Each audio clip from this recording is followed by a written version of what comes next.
Chapter 37. New Impressions.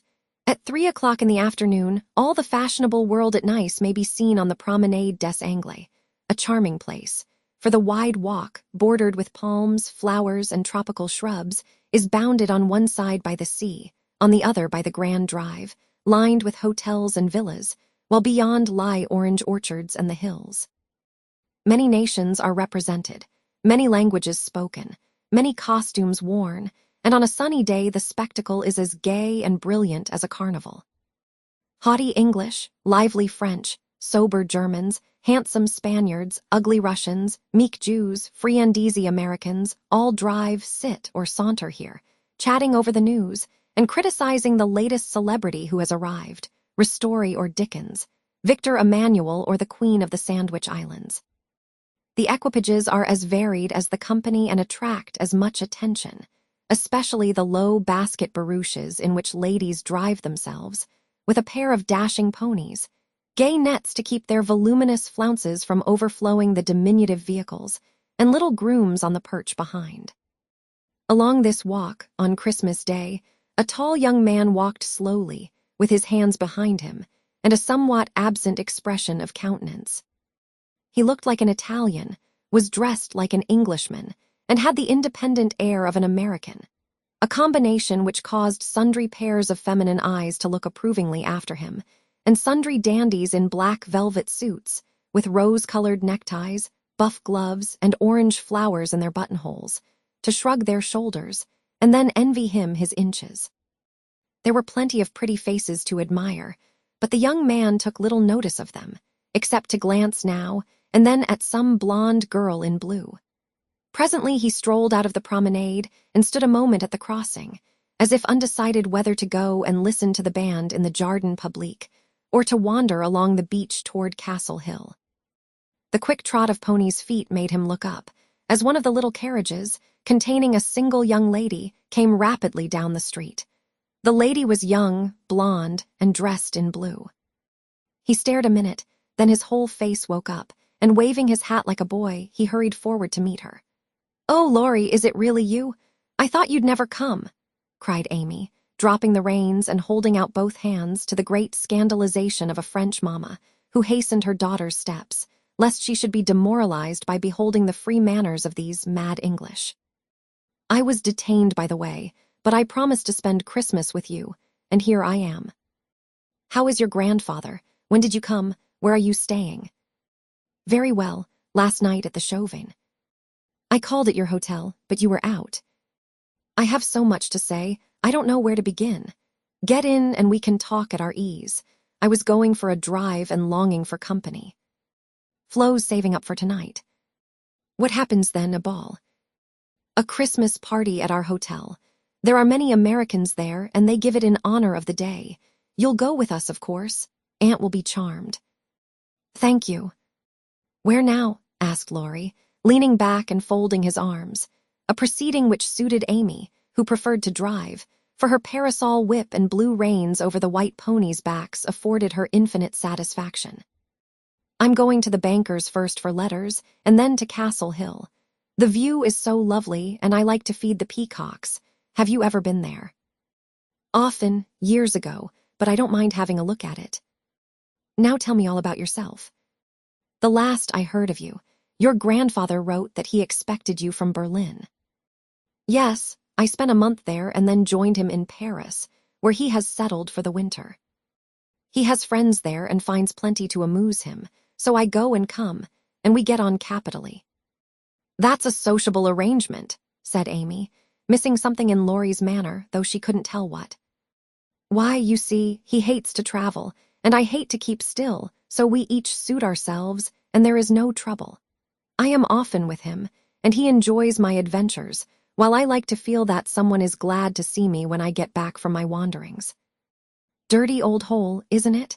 he added, with a look of disgust as they drove along the boulevard to the place Napoleon in the old city. "The dirt is picturesque, so I don't mind. The river and the hills are delicious, and these glimpses of the narrow cross streets are my delight. Now we shall have to wait for that procession to pass. It's going to the Church of St. John." while Laurie listlessly watched the procession of priests under their canopies, white-veiled nuns bearing lighted tapers, and some brotherhood in blue chanting as they walked. Amy watched him, and felt a new sort of shyness steal over her, for he was changed, and she could not find the merry-faced boy she left in the moody-looking man beside her.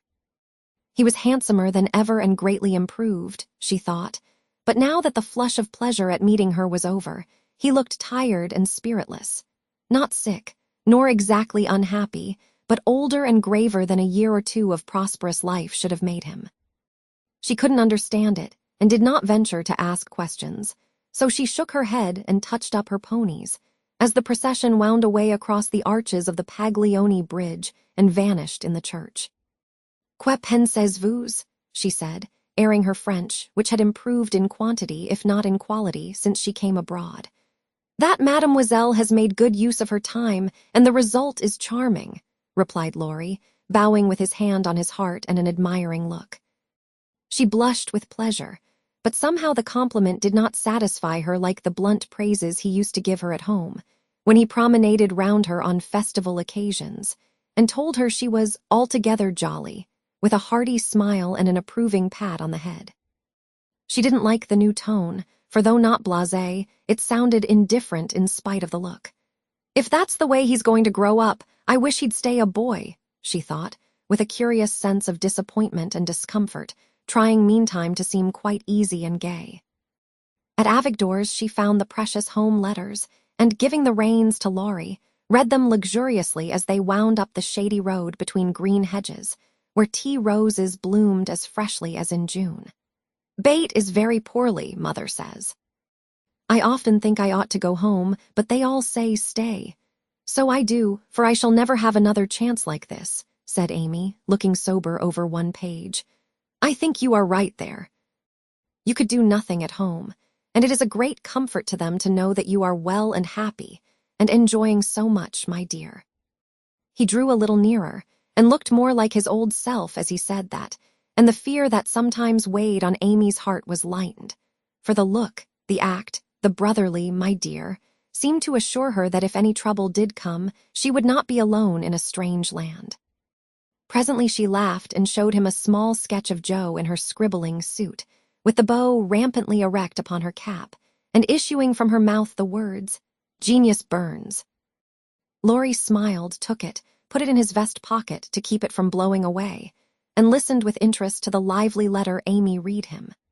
"This will be a regularly Merry Christmas to me, with presents in the morning, you and letters in the afternoon, and a party at night," said Amy, as they alighted among the ruins of the old fort, and a flock of splendid peacocks came trooping about them, tamely waiting to be fed.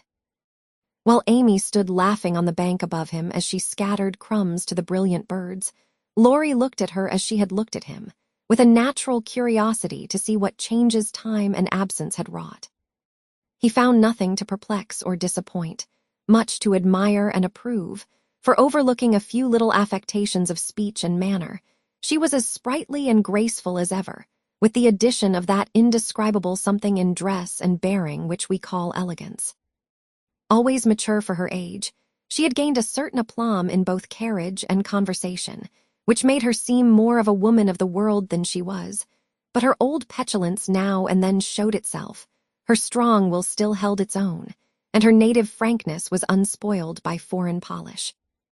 Laurie did not read all this while he watched her feed the peacocks, but he saw enough to satisfy and interest him, and carried away a pretty little picture of a bright-faced girl standing in the sunshine, which brought out the soft hue of her dress, the fresh color of her cheeks, the golden gloss of her hair, and made her a prominent figure in the pleasant scene.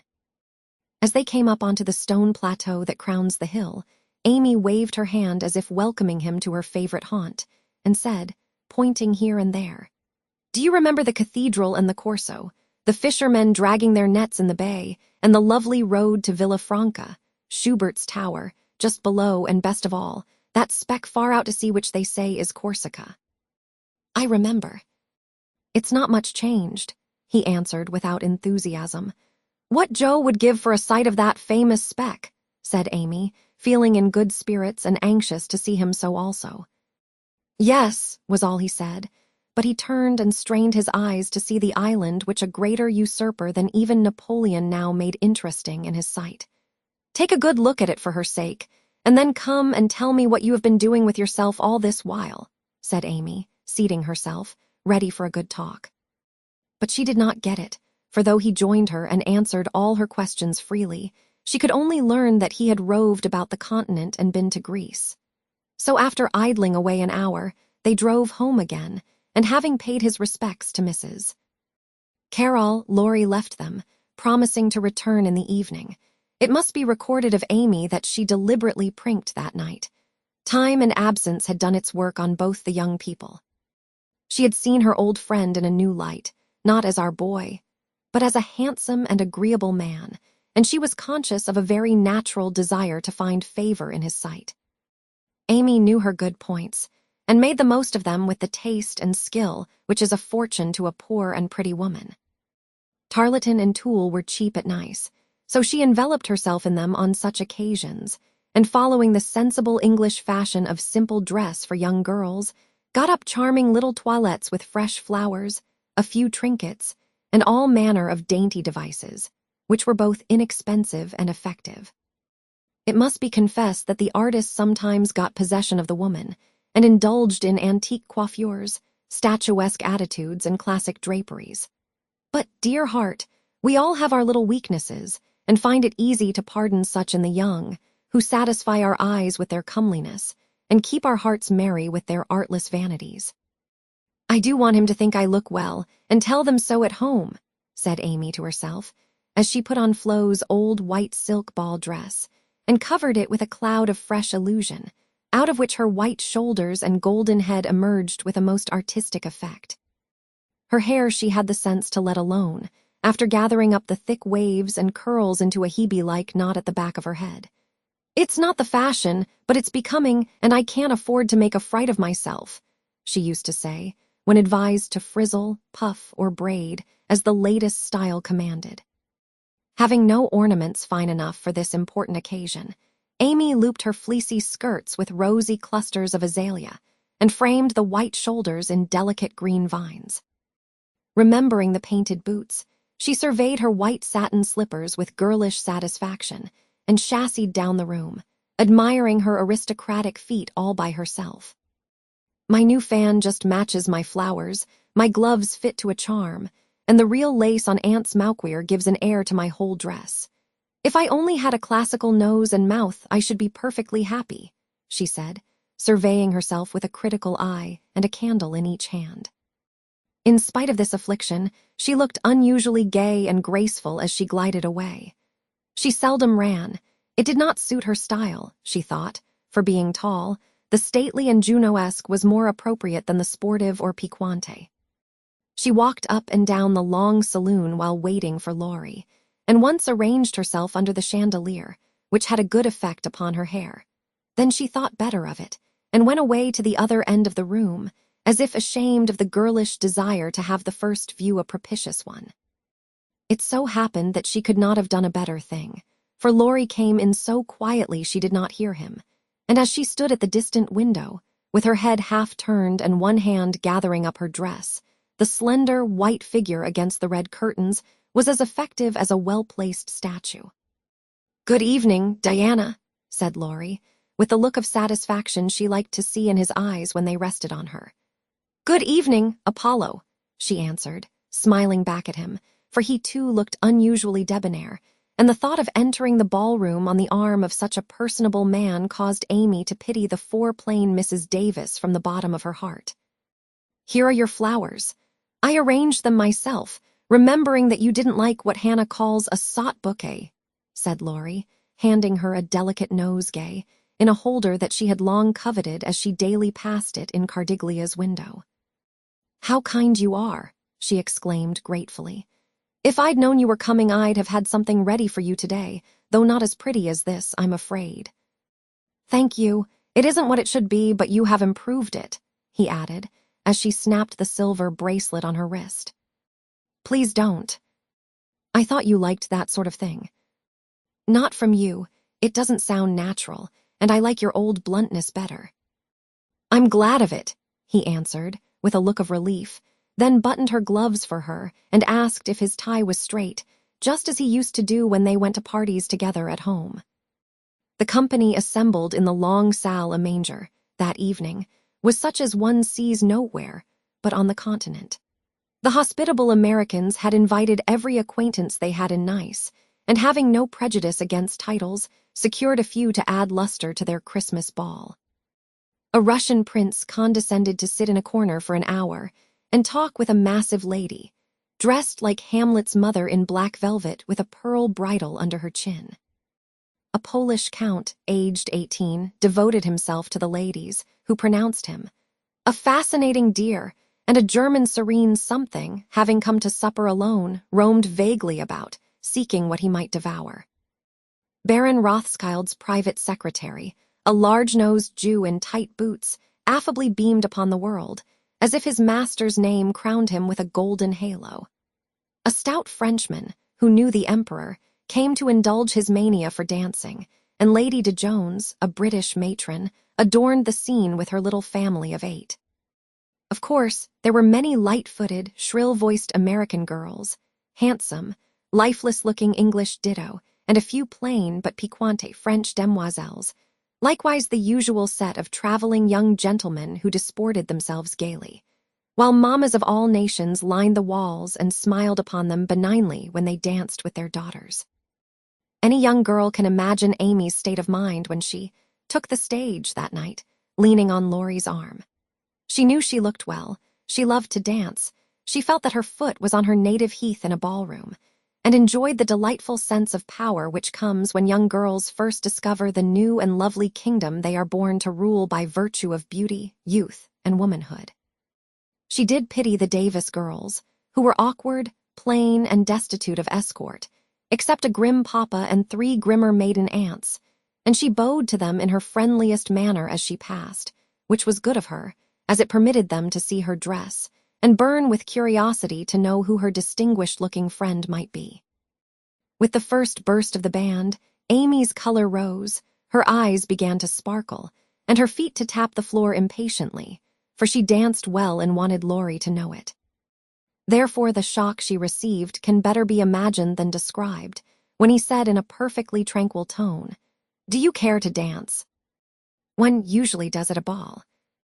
Her amazed look and quick answer caused Laurie to repair his error as fast as possible. "I meant the first dance. May I have the honor?" "I can give you one if I put off the count. He dances divinely, but he will excuse me, as you are an old friend," said Amy, hoping that the name would have a good effect and show Laurie that she was not to be trifled with. Nice little boy, but rather a short pole to support, a daughter of the gods.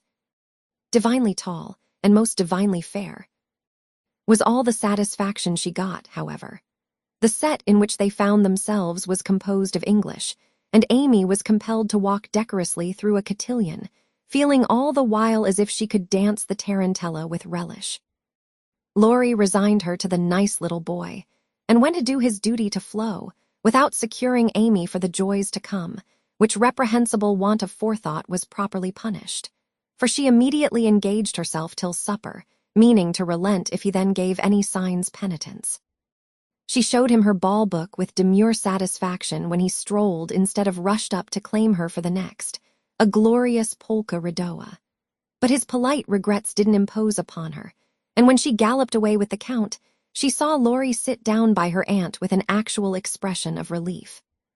That was unpardonable, and Amy took no more notice of him for a long while, except a word now, and then when she came to her chaperone between the dances for a necessary pin or a moment's rest. Her anger had a good effect, however, for she hid it under a smiling face and seemed unusually blithe and brilliant. Laurie's eyes followed her with pleasure, for she neither romped nor sauntered, but danced with spirit and grace, making the delightsome pastime what it should be. He very naturally fell to studying her from this new point of view, and before the evening was half over, had decided that little Amy was going to make a very charming woman.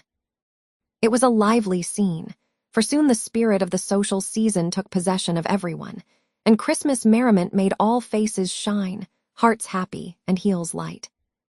The musicians fiddled, tooted, and banged as if they enjoyed it. Everybody danced who could, and those who couldn't admired their neighbors with uncommon warmth. The air was dark with Davises, and many Joneses gamboled like a flock of young giraffes.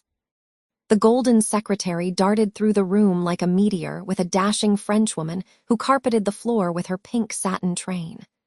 The serene Teuton found the supper table and was happy, eating steadily through the bill of fare, and dismayed the Garkins by the ravages he committed.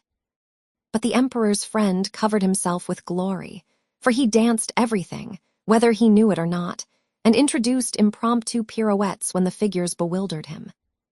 The boyish abandon of that stout man was charming to behold, for though he carried weight, he danced like an india-rubber ball.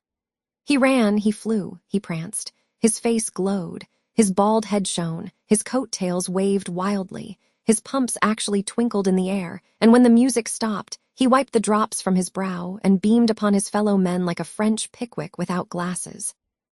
Amy and her pole distinguished themselves by equal enthusiasm, but more graceful agility, and Laurie found himself involuntarily keeping time to the rhythmic rise and fall of the white slippers as they flew by as indefatigably as if winged. When little Vladimir finally relinquished her, with assurances that he was desolated to leave so early, she was ready to rest and see how her recreant knight had borne his punishment. It had been successful, for at 23 blighted affections find a balm in friendly society, and young nerves will thrill, young blood dance, and healthy young spirits rise when subjected to the enchantment of beauty, light, music, and motion. Laurie had a waked-up look as he rose to give her his seat, and when he hurried away to bring her some supper, she said to herself, with a satisfied smile, "Ah, I thought that would do him good." "You look like Balzac. Femme paint par elle-même," he said, as he fanned her with one hand and held her coffee cup in the other. "My rouge won't come off," and Amy rubbed her brilliant cheek and showed him her white glove with a sober simplicity that made him laugh outright. "What do you call this stuff?" he asked, touching a fold of her dress that had blown over his knee. "Illusion." "Good name for it. It's very pretty, new thing, isn't it?" "It's as old as the hills. You have seen it on dozens of girls, and you never found out that it was pretty till now, stupid. I never saw it on you before, which accounts for the mistake, you see." "None of that, it is forbidden." "I'd rather take coffee than compliments just now." "No, don't lounge, it makes me nervous." Laurie sat bolt upright, and meekly took her empty plate, feeling an odd sort of pleasure in having little Amy order him about, for she had lost her shyness now, and felt an irresistible desire to trample on him, as girls have a delightful way of doing when lords of creation show any signs of subjection. "Where did you learn all this sort of thing?" he asked with a quizzical look. "As this sort of thing is rather a vague expression, would you kindly explain?" returned Amy, knowing perfectly well what he meant, but wickedly leaving him to describe what is indescribable. "Well, the general air, the style, the self-possession, the illusion, you know," laughed Laurie, breaking down and helping himself out of his quandary with the new word. Amy was gratified, but of course didn't show it, and demurely answered, "Foreign life polishes one in spite of oneself. I study as well as play, and as for this," with a little gesture toward her dress, "why, tulle is cheap, posies to be had for nothing, and I am used to making the most of my poor little things." Amy rather regretted that last sentence, fearing it wasn't in good taste, but Laurie liked her better for it, and found himself both admiring and respecting the brave patience that made the most of opportunity, and the cheerful spirit that covered poverty with flowers. Amy did not know why he looked at her so kindly, nor why he filled up her book with his own name, and devoted himself to her for the rest of the evening in the most delightful manner. But the impulse that wrought this agreeable change was the result of one of the new impressions which both of them were unconsciously giving and receiving.